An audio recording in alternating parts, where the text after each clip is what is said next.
আসসালামু আলাইকুম রহমতুল্লাহি ওয়া বারাকাতুহু।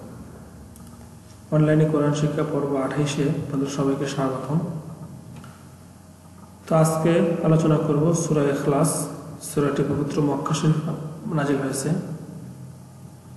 এই সূরাটির আয়াত সংখ্যা 4 এবং কোরআনুল কারীমের সূরার সিরিয়াল অনুসারে অবস্থান 112 এবং নাজিল অবতীর্ণের দিক থেকে এই সূরাটির সিরিয়াল হলো 22।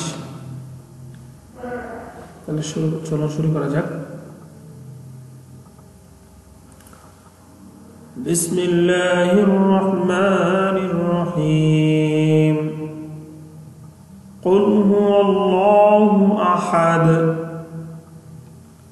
কফ লাম পেশ কুল, হা পেশ হু, ওয়াও লাম জবর ওয়াল, লাম খারা জবর লা, হা পেশ হু। কুল হুয়াল্লাহু, হামজা জবর আ, হা জবর হা, দাল দুই পেশ দুন, আহাদুন। কুল হুয়াল্লাহু, এখানে কিন্তু আল্লাহ শব্দের লামকে একটু মোটা করে পড়তে হবে, কারণ তাসদীদের ডানে জবর আসছে। আল্লাহ শব্দের তাসদীদের ডানে জবর, এক আলিফ টান খারা জবর। কুল হুয়াল্লাহু আহাদুন, তাহলে হবে কি আহাদ। এখানে একটা বিষয়, এর অর্থ হলো আল্লাহ রসুলকে আল্লাহ তাআলা বলুন হে নবী, আল্লাহ এক। তো এই কুল শব্দের অর্থ বলা, কুল। আর আরবি শব্দের হরফের একটা হরফ আছে কাফ। এই কাফ যদি বলা হয় কুল, কুল আর কুল, ওই কুল অর্থ খাবার, এই কুল অর্থ বলা। তো একটু খেয়াল রাখা। কুল হুয়াল্লাহু আহাদ, আল্লাহুস সামাদ, হামজা লাম জবর আল, লাম খারা জবর লা, হা পেশ হু, আল্লাহ, হা সদ পেশ হুস, সদ জবর স, মিম জবর মা, দাল পেশ দু, সমাদু, আল্লাহুস সামাদু। তাহলে হবে কি আল্লাহুস সামাদ। এটা কিন্তু সামাদ বলা যাবে না, সমাদু, সমাদ। আল্লাহ শব্দের লামকে মোটা করে পড়তে হবে এবং এক আলিফ টান খারা যাবার আসার কারণে আল্লাহুস সামাদ, লাম ইয়ালিদ ওয়া লাম ইউলাদ, লাম মিম জবর লাম, ইয়া জবর ইয়া, লাম দাল জের লিদ, লাম ইয়ালিদ, ওয়াও জবর ওয়া, লাম মিম জবর লাম, ওয়া লাম, ইয়া পেশ ইউ, লাম দাল জবর লাদ, ইউলাদ, লাম ইয়ালিদ ওয়া লাম ইউ পেশের পর ওয়াও, ইউলাদ, ওয়া লাম ইয়াকুল লাহু কুফুয়ান আহাদ, ওয়াও জবর ওয়া, লাম মিম জবর লাম, ওয়া লাম, ইয়া জবর ইয়া, কাফ লাম পেশ কুল, লাম জবর লা,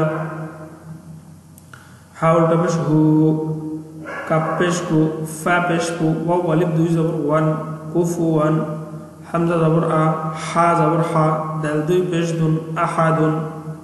ওয়া লাম ইয়াকুল লাহু, বিষয় লক্ষণীয়, এই কাফ ফের পেশটিকে এই লামকে ধরেছে, উচ্চারণ কিন্তু হয়নি, একটু খেয়াল রাখতে হবে।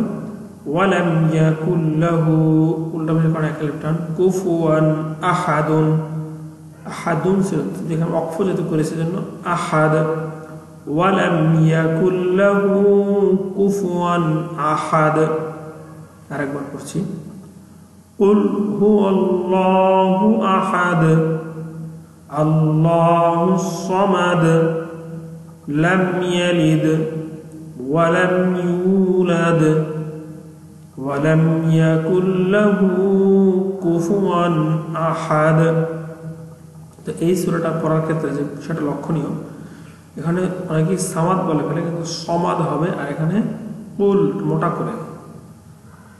এই সূরাটা ভিতরে আল্লাহ তাআলার পরিচয় আছে, তো এই জন্য এই সূরাটা পড়ার সময় প্রত্যেকটা অক্ষরের উচ্চারণ খেয়াল করে একটু পড়া।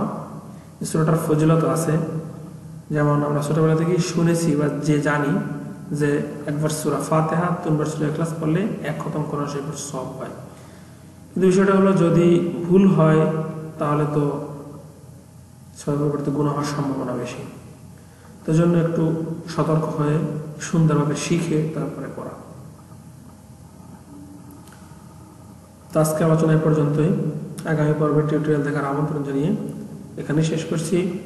আসসালামু আলাইকুম ওয়া রাহমাতুল্লাহি ওয়া বারাকাতুহু।